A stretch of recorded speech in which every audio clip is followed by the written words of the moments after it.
ignore what's right in front of them sometimes. It happens again and again throughout history. Like what draws them to be like, nah, but I think this guy's cool. I really do. I feel like he's gonna make the right moves. It's like when Biden was visibly losing his mind. Yes. We're all like, oh, I think he can hold it together. and you kind of. To your point, Churchill was sounding the alarm on Hitler a long time before. What was the earliest that Hitler got on his radar? Was it in the 20s, or did it take till the 30s when he took power? Well, he would have known what was going on in the 20s because, all the stuff, Hitler got thrown in jail. So Churchill knew what was going on in Europe. But I think it was 1931 or 1932, Churchill was on vacation in Germany. And Churchill, and he knew of Hitler, and he knew Hitler was a rising star, and he requested to meet with Hitler. And really? At the time, he was just a member of parliament, and a kind of a disgraced member of parliament. And Hitler refused to meet with him, thinking he was of no importance, that it was a waste of his time. Ooh. So that's how, so all of a sudden now Churchill, he's even angrier. Now it's personal. And he never spoke Hitler's name. He just called him that man.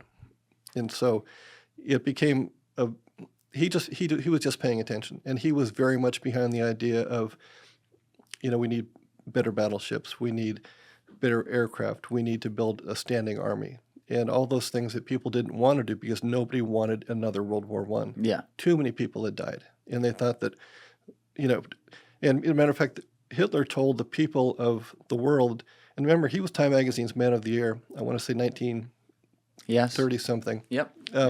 He told everybody he was a man of peace, and the British people believed him. And Hitler was very popular for a time in Britain. Really? Yep, people believed him.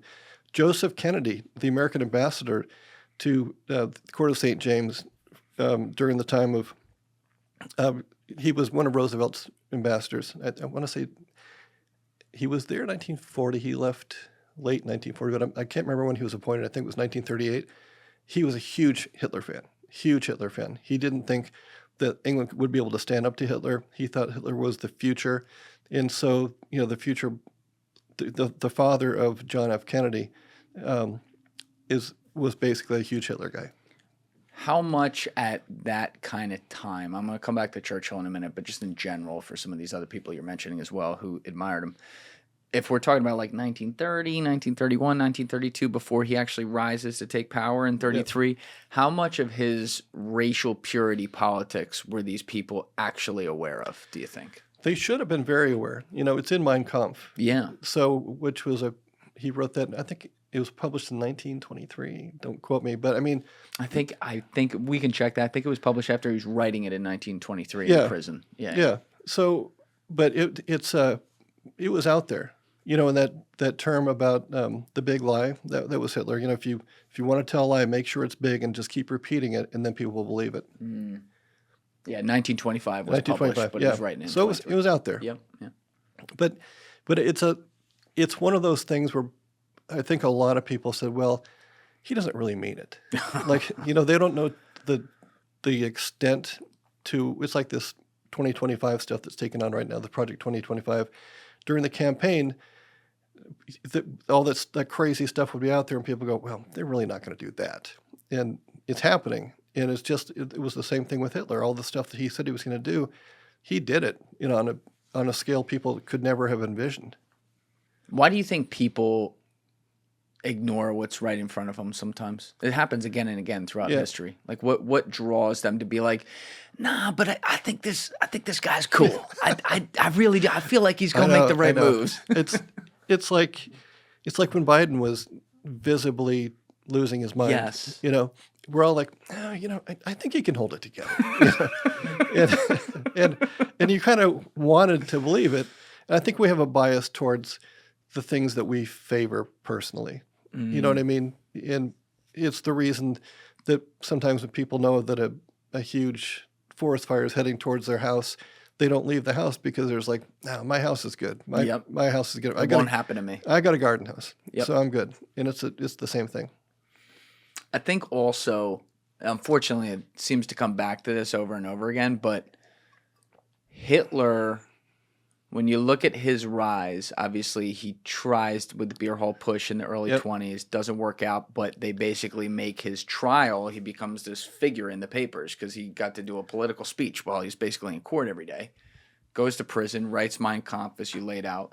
But when he comes out, the economy somehow, like it had been really bad, but the economy had improved in Germany. It wasn't amazing, but like it improved. So people, they weren't out there going like, where's my next meal coming from? So a guy like him and his strong message of like, we got fucked with Treaty of Versailles, like everything's over, it didn't resonate as much. But then the 1929 stock market crash happens.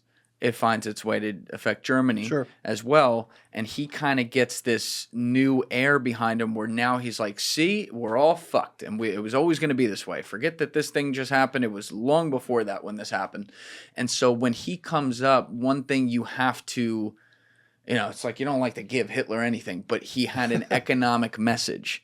And he did, even though he used like a dictatorial way to do it, he did act upon that message upon getting into office and made their economy boom. And people respond to what's in their wallet. Well, he did the same thing that Reagan did kind of in the 80s on a different level, but he built a wartime economy in peacetime. If you do something like that, you create jobs. You create things like airplanes. And the Germans became the leaders in airplane technology, and they weren't allowed to have an air force, but they could have a passenger airline, and people couldn't train to be pilots, but they could be glider pilots. Glider pilots? Yeah. If you trained to be a glider pilot, you were technically... I don't even know what that is. You know what a glider is? It's just it's a plane that you tow it behind another plane, and then you let it go. It has no engine. It flies just on the currents of the wind. Oh, wow. Yeah. So they had a lot of glider pilots, and they began building all these weapons of war, and we stopped paying attention. Well, just the world stopped paying attention to poor Germany because everybody thought that they were on the verge of ruin. But as they were building, actively like sending men and material into the Soviet Union to develop tank technology. They couldn't do it in Germany because they're being watched, but they did it in the Soviet Union. Wait, they did it there? Yeah, it was remember at the time, Stalin was a friend of Hitler's. So they were... What year are we talking, like 35, 36? We're talking, maybe? Everything kind of came to a head in about 1937, so previous to that. Okay. Remember, tank technology in World War I was primitive. I mean, they barely moved. By the time Hitler came in through the Ardennes Forest in 1940, they had actual tanks. Right. The tanks that we think of now as being tanks. But you said Stalin, I've never heard this before. Stalin and Hitler were friends? They were not enemies at the time. Remember, they met, and they deepened it just before the start of World War I by signing an alliance where basically they would not attack each other. Before World War I? Before I'm sorry, World War II. Okay. Yeah. That was 1939, the pact. Yeah, right, yeah. So what I'm just saying is that Hitler ingeniously built up, and he violated all the Versailles Treaty codes to do this, but he ingeniously built up a military and prepared for war. And then he sent those same, think about this, you sent the same pilots and some of the soldiers into the Spanish Civil War, so they actually learned how to wage war by waging war. And that was 1936, 1937. Francisco Franco, yeah. All that? Yeah. And so, that's another ignored part of history, Germany being involved in that. But it's huge. Yeah. Like those Stuka pilots that bombed Poland to start, the Second World War, they trained by bombing people. The Guernica thing that the Picasso, the huge painting of all the people who were killed in this, those were German Stuka dive bombers, Ju-87s. Yeah. And what was the story in Spain again? So Franco was fascist, and did he overthrow the government? Was that what caused it? To tell you the truth, I only see it through the eyes of Hemingway, because for whom the bell tolls. But I just know that, there was a group supported by the communists in, I don't know, again, it's a forgotten part of history. One of the ways that I fill in my gaps in history is I write a book about it.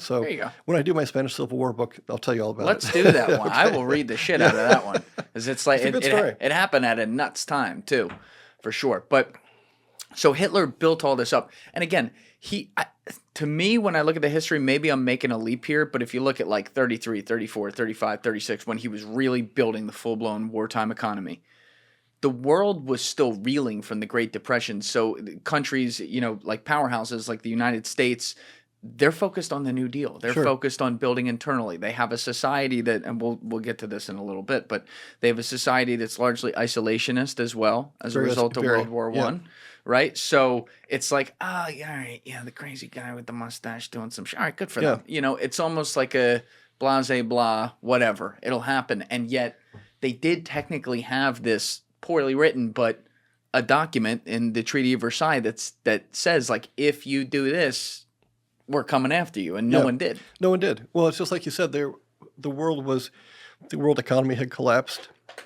But, it was just thinking about, you talk about the isolationists. One of the biggest isolationists was Charles Lindbergh. And the pilot. Yeah. And he had gone to Germany, and he spent some time with Goering, who was in charge of the Air Force, the Luftwaffe. And so, he came home, and he was violently, isolationist because of what he'd seen. He said, there's no way we're going to beat Germany.